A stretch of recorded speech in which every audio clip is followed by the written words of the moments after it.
Now, when it comes to lasagna, I do not make classic lasagna, but I can promise you the lasagna that I make sure is good.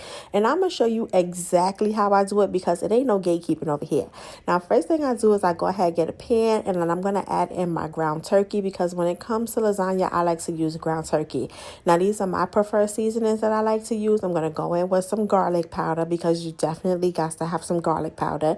In addition to that garlic powder, I am going to go ahead and add in some of that paprika as well because I like it for flavor, and I also like the color that it brings, and I feel like it's a great addition to lasagna.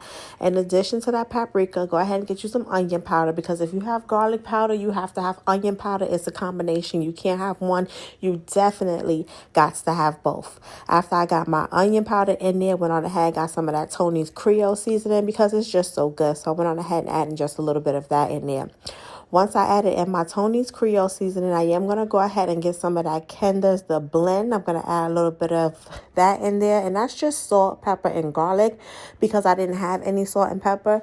That's going to cover that for me right there. Went on ahead and added in some of that roasted garlic and herb blend as well. Anything that has herbs and garlic in it is a 10 out of 10 for me. So I'm going to go ahead and add that in there. Now, these are just some of the seasonings that I like to use.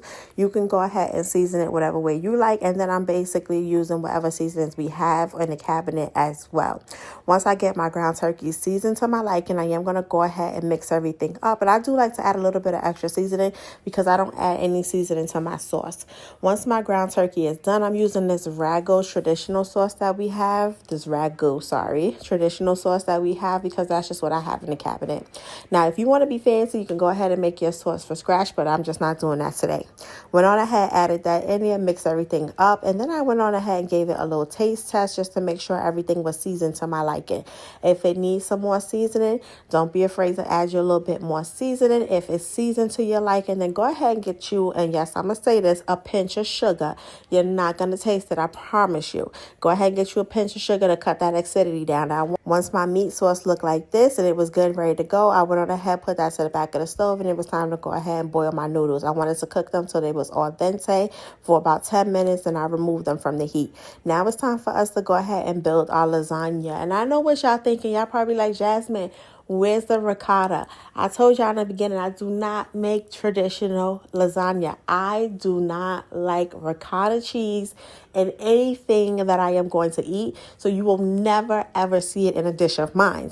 But what I am going to do is go ahead and spread a little bit of that meat sauce on the bottom of the pan before I start to layer my lasagna.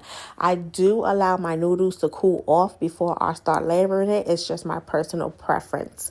After I get my meat sauce down on the bottom of the pan just a little bit, I went on ahead, added my lasagna noodles right on top, and then I'm going to go ahead and add my meat sauce right on top of my lasagna noodles.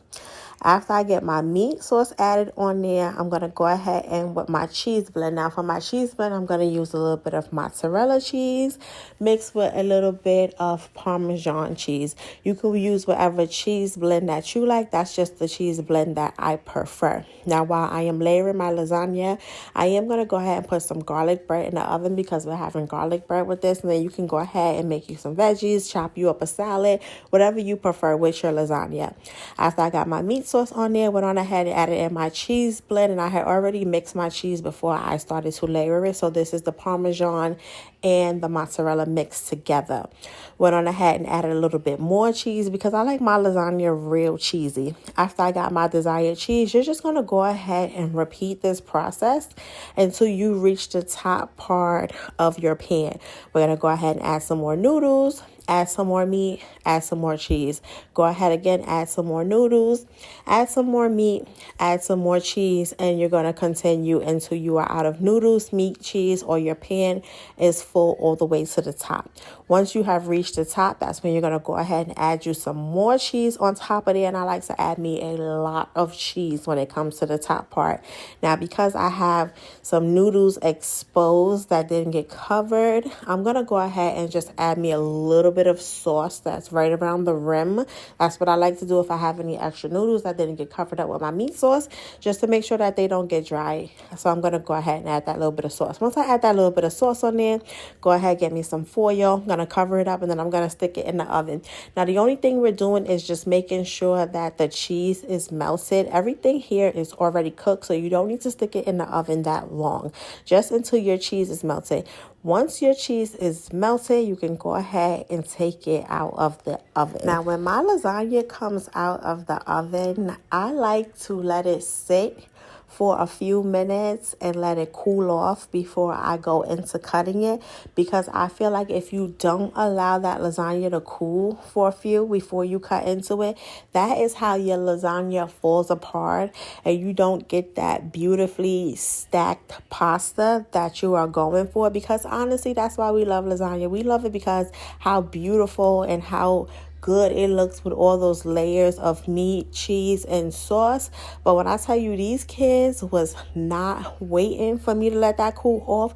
They was ready for their plates right now. So we just gonna go ahead and cut into it and see if it is giving everything it needs to give.